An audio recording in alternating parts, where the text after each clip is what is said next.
ఇటీవల బ్రేకింగ్ చూస్తున్నాం. ప్రజాభవన్లో deputy CM Bhatti Vikramarka నేతృత్వంలో అఖిలపక్ష ఎంపీలతో నిర్వహించిన సమావేశం ముగిసింది.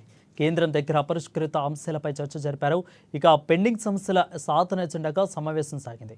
నిధులపై పార్లమెంట్లో ఎలా పోరాడాలో చర్చించినట్లు డిప్యూటీ సీఎం భట్టి విక్రమార్క మీడియాకు వివరించారు. ఇక ఈ సమావేశానికి బీజేపీ, బీఆర్ఎస్ ఎంపీలు రాలేదు. దాదాపు 28 అంశాలపై సమావేశంలో చర్చించినట్లు తెలిపారు. విభజన సమస్యలపై పవర్ పాయింట్ ప్రజెంటేషన్ ఇచ్చినట్లు చెప్పారు. ఇక రాష్ట్ర ప్రయోజనాల కోసం అందరూ ఏకం కావాలని భట్టి విక్రమార్క పిలుపునిచ్చారు. రాష్ట్ర ప్రయోజనాల కోసం అందరూ ఏకం కావాల్సిన అవసరం ఉందని భట్టి విక్రమార్క అభిప్రాయపడ్డారు.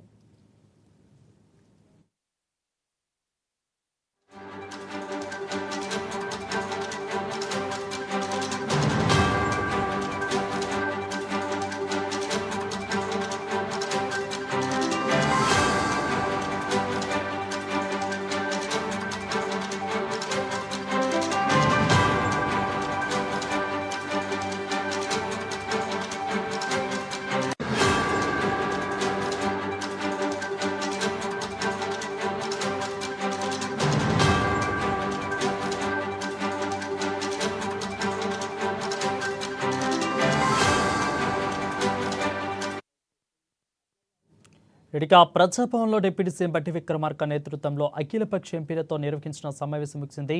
కేంద్రం దగ్గర అపరిష్కృత అంశాలపై చర్చ జరిపారు. ఇక అదేవిధంగా పెండింగ్ సమస్యల సాధన ఎజెండాగా సమావేశం సాగింది. నిధులపై పార్లమెంట్లో ఎలా పోరాడాలో చర్చించినట్లు డిప్యూటీ సీఎం భట్టి విక్రమార్క మీడియాకు వివరించారు. ఇక ఈ సమావేశానికి బీజేపీ, బీఆర్ఎస్ ఎంపీలు రాలేదు. దాదాపు 28 అంశాలపై సమావేశంలో చర్చించినట్లు తెలిపారు. విభజన సమస్యలపై పవర్ పాయింట్ ప్రజెంటేషన్ పీపీటీ ఇచ్చినట్లు చెప్పారు. ఇక రాష్ట్ర ప్రయోజనాల కోసం అందరూ ఏకం కావాలని భట్టి విక్రమార్క పిలుపునిచ్చారు. రాష్ట్ర ప్రయోజనాల కోసం అందరూ ఏకం కావాల్సిన అవసరం ఉందని భట్టి విక్రమార్క అభిప్రాయపడ్డారు. ఉన్నారు మన రాష్ట్రానికి ఎందుకు మనం పోతా ఉన్నటువంటి అంశాలతో సహా వారికి ఆ సమాచారం నిక్షిప్తం చేసి అందించడం కోసం కావాల్సిన వ్యవస్థను కూడా పూర్తిగా ఏర్పాటు చేయమని గౌరవ ముఖ్యమంత్రి రేవంత్ రెడ్డి గారు ఇప్పటికే స్పష్టంగా రాష్ట్ర ప్రభుత్వ అధికారులందరికీ కూడా ఆదేశాలు ఇవ్వటం, తదనుగుణంగా ఈ సమావేశాన్ని ఇక్కడ ఏర్పాటు చేయడం జరిగింది. సో మేము రేపొద్దున భవిష్యత్తులో జరిగేటువంటి పార్లమెంట్ లో జరిగేటువంటి బిజినెస్ క్వశ్చన్ అవర్ లో సప్లిమెంటరీ క్వశ్చన్స్ ద్వారా రాష్ట్ర ప్రయోజనాల కోసం ఏం చేయాలి, అట్లా 0 అవర్ లో రాష్ట్ర ప్రయోజనాల కోసం ఏ అంశాలని లేవనెత్తడానికి అవకాశం ఉంది. అట్లాగే అవసరమైతే రాష్ట్ర ప్రయోజనాల దృష్ట్యా మనం కొన్ని దశాబ్దాలుగా ప్రత్యేక రాష్ట్రం వస్తే ఆ రాష్ట్రం ద్వారా రాష్ట్రం అభివృద్ధి చెందింది.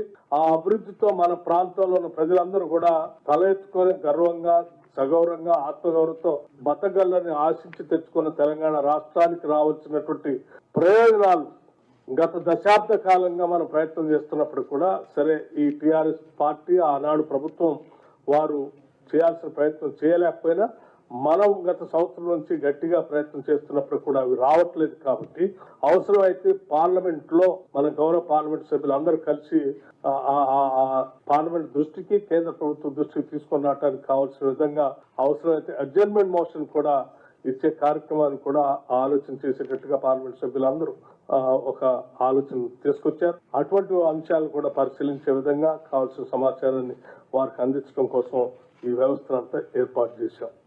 సరే ఏం చేసి